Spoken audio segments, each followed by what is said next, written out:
అమ్మమ్మ చేతి వంట అండి. ఈరోజు మన రెసిపీ పొడిపప్పు కూర వండుతున్నానండి. బాలింతలకి ఎంతో యూజ్ఫుల్ అయినటువంటి ఈ కర్రీ పప్పుతో పొడిపప్పు చాలా చాలా టేస్టీగా ఉంటుందండి. అందరము తినొచ్చు. బాలింతలకైతే ఇంకా ఇది చాలా బలము.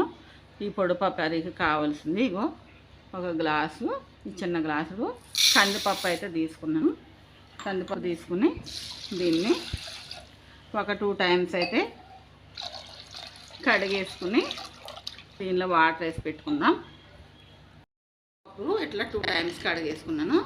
నేను ఏ గ్లాస్ అయితే కందిపప్పు తీసుకున్నానో ఆ గ్లాస్తోనే 2 గ్లాసులు వాటర్ వేసుకుంటున్నాను.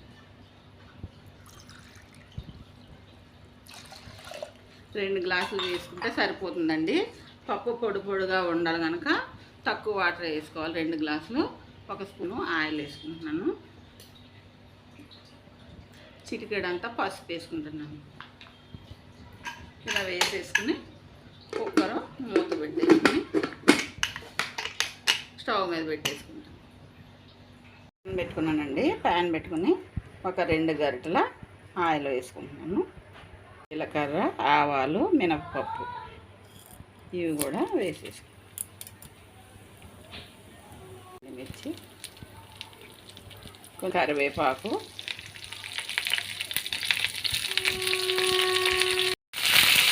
పోపు మొత్తం వేయించుకోవాలి.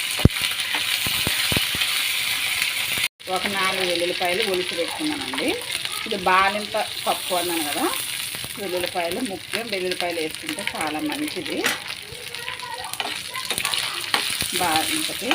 అందుకనే వెల్లుల్లిపాయలు 4 అయితే ఇలా కుట్టు మొత్తం తీసేసుకుని ఒలుచుకుని వేసుకోవాలి. ఇవి బాగా వేగాలి. వెల్లుల్లిపాయలు సన్నగా తరుపుకున్నాను. 2 పచ్చిమిరపకాయలు ఇవి వేసేసుకున్నాం. వేసేసుకుని బాగా వేసుకోవాలి, కలుపుకోవాలి. మాడిపోకుండా, పోపు మాడిపోకుండా పోపు ఇట్లా వేగిపోవాలి. వెల్లుల్లిపాయలు, పచ్చిమిర్చి, మసాలా దినుసులు అన్నీ కూడా, పోపు దినుసులు అన్నీ కూడా వేగుకొని ఇట్లా మంచిగా బ్రౌన్ కలర్ వచ్చేవి వెల్లుల్లిపాయలు. అప్పుడే టేస్ట్ అనేది బాగుంటుంది. దీనిలో ఒక జీలకర్ర, మసాలాలు 3 పెట్టినాను. అది చిన్న ముద్ద వేసుకుంటున్నాను. అలాగే ఒక 1/2 స్పూన్ పసుపు వేసుకుంటున్నాను.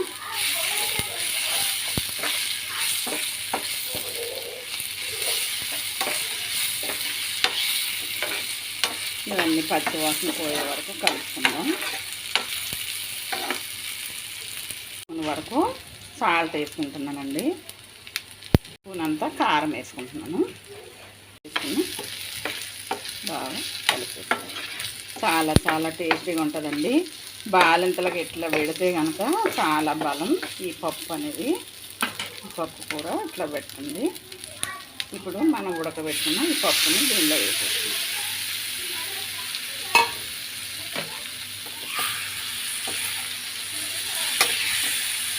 మంట మాత్రం ఇప్పుడు లో ఫ్లేమ్లో పెట్టేసుకున్నాను, ఎందుకంటే మాడిపోకుండా.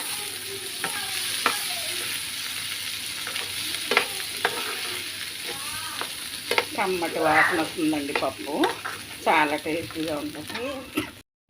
చూడండి ఎంతో కమ్మటని పప్పు కూర బాలింతలకి అద్భుతమైన రుచిగా ఉంటుందండి. చాలా బలము. ఇట్లా చేసుకోండి. స్టవ్ ఆఫ్ చేసేసి పైన కొత్తిమీర జల్లేసుకుందాం. కొత్తిమీర కొంచెం చల్లేసుకుందామండి. అంతే. ఎంతో టేస్టీగా ఉండే ఈ పప్పు కూర చాలా చాలా టేస్టీగా ఉంటుందండి. బాలింతలకి చాలా బలం అండి. పప్పు వేరే గిన్నెలోకి సర్వ్ చేసుకుందాం. ఎంతో టేస్టీగా ఉంటుందండి ఈ బాలింత పప్పు కూర. ఎంతో బలమైన ఈ పప్పు కర్రీ బాలింతలకి చాలా చాలా టేస్టీగా ఉంటుందండి. చాలా బలం ఈ పప్పు కర్రీ. వీడియో కనుక నచ్చినట్లయితే లైక్ చేయండి, షేర్ చేయండి, సబ్స్క్రైబ్ చేసుకోండి. కింద బెల్ ఐకాన్ నొక్కండి నా videos. Thank you for watching.